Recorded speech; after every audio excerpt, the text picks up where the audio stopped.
மயிலாடுதுறை அருகே பெரிய மடபுரம் கிராமத்தில் வீட்டின் ஸ்டோர் ரூமுக்குள் கிரைண்டரின் அடியில் புகுந்து கொண்ட 5 அடி நீள நல்ல பாம்பை பாம்புபிடி வீரர் லாவகமாக பிடித்து பிளாஸ்டிக் டப்பாவில் அடைத்து வனப்பகுதியில் விட்டார்.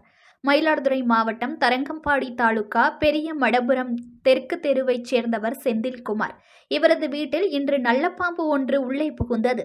இதனை கண்ட வீட்டின் உரிமையாளர் செந்தில்குமார் சீர்காழியைச் சேர்ந்த பாம்புபிடி வீரரான ஸ்னேக் பாண்டியன் என்பவருக்கு தகவல் கொடுத்தார்.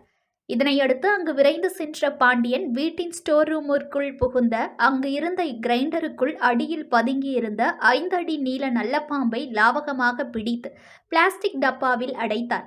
தொடர்ந்து அந்த பாம்பினை அடர்ந்த வனப்பகுதியில் விடுவித்தார். News1 தமிழை லைக் பண்ணுங்க, கமெண்ட் பண்ணுங்க, ஷேர் பண்ணுங்க, மறக்காம சப்ஸ்கிரைப் பண்ணுங்க.